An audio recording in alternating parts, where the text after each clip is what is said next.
Hello and welcome to the next installment of Earth Now. Today's topic is developing countries and climate change. Our country specialists today will be Celeste Hernandez representing Jordan, Robert Ivy representing Lebanon, Cassandra Berkstedt representing Papua New Guinea, J.B. Park representing New Caledonia, and Shelby Williams representing the Republic of Fiji.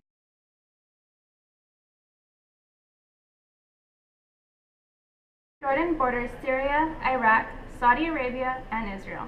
According to historic civilizations, Jordan was once considered the land of milk and honey. Unfortunately, Jordan is now faced with increased temperatures, watershed depletion, and the loss of biodiversity. Jordan faces increased temperatures causing the evaporation rate at the southern Dead Sea to increase. As a response to the increased temperatures, the country's watersheds are drying.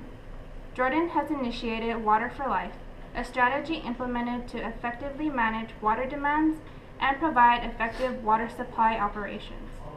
Lastly, Jordan's lack of species diversity is caused by its deforestation. Jordan's response to the biodiversity loss is to become participants in the REDD+ program. The purpose of this program is to reduce greenhouse emissions and remove gas through forest management to restore the natural environment. Established as a Middle Eastern country, Jordan has focused its priority on gathering international funds to adapt for long-term sustainable future. Although Jordan is not a top contributor to the carbon dioxide emissions, Jordan joins the global effort to secure a prosperous future. Lebanon is a developing country in the Middle East, bordered next to Syria and Israel.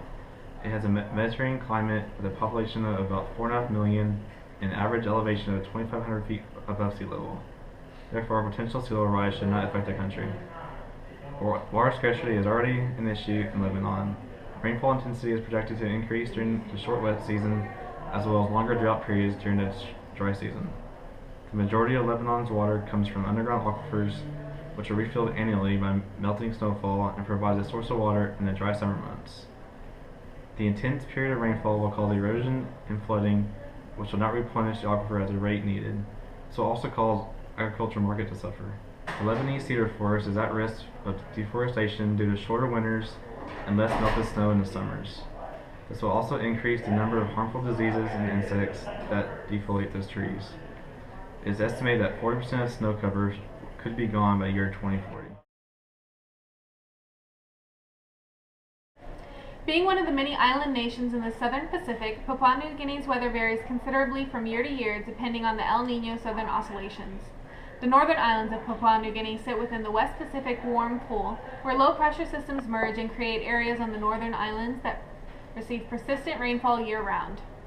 The temperature has risen 0.66 degrees Celsius in the capital of Port Moresby since 1950, and many agricultural areas dependent on the weather have been stricken with persistent drought in recent years. During these drier seasons, controlled land burns can often burn out of control, burning down unintended vegetation such as the forests. These forests are the home of many endemic species, 13% of which are currently threatened. The increase in global temperature has also resulted in rising sea levels. From 1993 to 2013, sea level has risen an average of 7 millimeters per year for a total of 12.6 centimeters, inundating many of the poverty-stricken communities and forcing them to seek higher ground. Finally, Papua New Guinea has recently been suffering from increases in ocean acidity. With the rise in atmospheric carbon dioxide levels, more carbon dioxide is being sequestered into the oceans, lowering the pH and threatening the fragile reef systems that are lining Papua New Guinea. New Caledonia is located in the Southwest Pacific, east of Australia. It is composed of a mainland with small islands around it. New Caledonia has hot, humid tropical climate.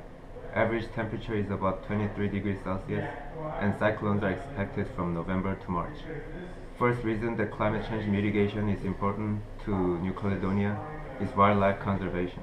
New Caledonia is habitat for many tropical organisms, especially rare species like crested geckos and Lichianus geckos. However, rainfall is expected to decrease overall.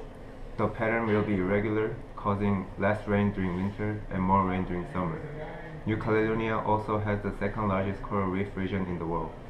According to researchers, the sea surface temperature, sea level, and ocean acidification are expected to increase. Changes to currents will cause decrease in nutrient supply. Eventually, it will decrease the quality and area of all habitats.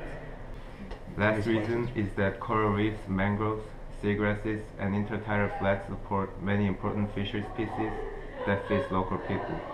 Since net primary production and the biomass of zooplankton are expected to decrease, climate change mitigation is necessary for New Caledonia. Fiji is dealing with major beach and coastal erosion from increased salinity, and they're actually combating this by reforestation. The ecological managers of Fiji have started to plant climate-smart species that can endure the increased amounts of salinity in the water, and these species will also protect the island from flooding and contaminating fresh waters on the island. Fiji has a population of over 890,000 people.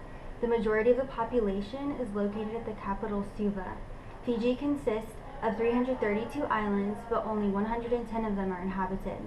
The Fijians rely on about 70% of agriculture and 30% industry to support the economy. Since the seasons are relatively moderate year-round, there has never been an issue of supplying major traders like US, China, Australia, and New Zealand. Unfortunately, they may start to be affected now with the change of increased tropical cyclones due to weather changes. Increased tropical cyclones may also bring more health risks, so the Fijians are also working on coming up with better health care actions. So we can all agree that climate change is affecting each of our countries. From flooding to drought, the global issue needs to continue to be addressed. Well, we ran out of time today, but join us next time for our topic, Ebola and climate change.